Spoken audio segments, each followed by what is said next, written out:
Bon, je vais mettre un peu les choses au clair sur un point, comme ça, j'aurais pu à me répéter constamment en commentaire.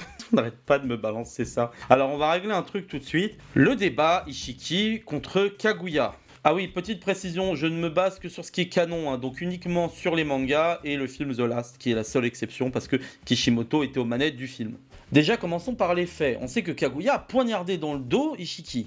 Non, je déconne, c'est faux. On sait que Kaguya s'est opposé à Ishiki. Vous voulez voir la différence? Prenez la quatrième grande guerre ninja. Obito a décidé de faire équipe avec Kakashi et de s'opposer à Madara. Zetsu, par contre, il a poignardé dans le dos Madara, littéralement. On sait qu'après ça, Ishiki, il est resté planqué pendant le règne de Kaguya. Après le règne de Kaguya, au retour de Kaguya, il est jamais réapparu. Et le mec a un Jubi, donc s'il était si fort que ça, puise dans Jubi, va régler ses comptes avec Kaguya, point. Kaguya, c'est la seule Otsutsuki connue à avoir réussi à fusionner avec un Jubi. Aucun ne l'a fait jusqu'à présent. Kaguya, elle a jamais envisagé de poser un Kama sur qui que ce soit pour essayer de survivre ou d'échapper à son sort. Elle fait face noblement. Elle a combattu Naruto, Sasuke, Kakashi, boosté Harikudo, parce que oui, Kakashi aussi, avec Sakura et Obito. Elle a combattu un Naruto qui possédait aussi le pouvoir des 9 démons. Dans le cas d'Ishiki, alors oui, il a vaincu Naruto et Sasuke, mais ceux de Boruto. Ceux qui, dans le cas de Naruto, n'a plus les 9 démons, mais un seul. Et imaginons qu'il ait quand même accès au pouvoir de certains des 9 ou des 9, il n'a plus les pouvoirs de Rikudo dans tous les cas. Alors comment on le sait? Déjà, il n'a plus les sphères ni le bâton de Rikudo. Ensuite, il peut plus faire appel aux capacités des démons, dans le cas de Naruto. Et si vous me parlez des éléments, je dois vous rappeler quand même que Naruto est même capable d'utiliser le Doton, qui est un des 2 éléments nécessaires pour le Yoton.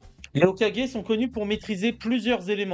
S'il me fait une orbe shuriken avec l'élément de Nibi dessus, là ouais. Parce que dans le cas de Nibi, c'est des flammes bleu-noir uniques. Dans le cas de Sasuke, il s'épuise incroyablement vite. En fait, dès qu'ils ont rompu le Tsukuyomi infini, ils ont perdu les pouvoirs de Rikudo par la même occasion. D'ailleurs, c'est pour ça que dans le film The Last, Naruto il fait pas appel aux capacités des autres démons quand il combat Toneri. Alors, vous allez sûrement me dire, ouais mais Ishiki il a sorti Sasuke de son Susanoo. Oui, merveilleux. Kaguya elle a explosé un Susanoo. Bon alors maintenant parlons des compétences. Dans le cas d'Ishiki, il est bon au corps à corps. Il peut absorber les jutsu.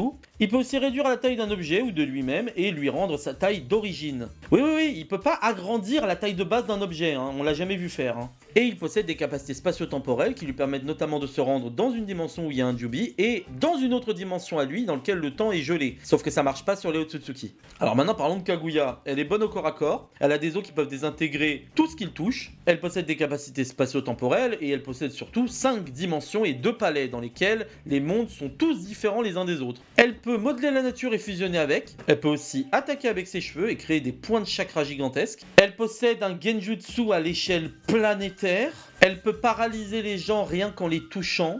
Est-ce que j'ai besoin d'aller plus loin? Voilà.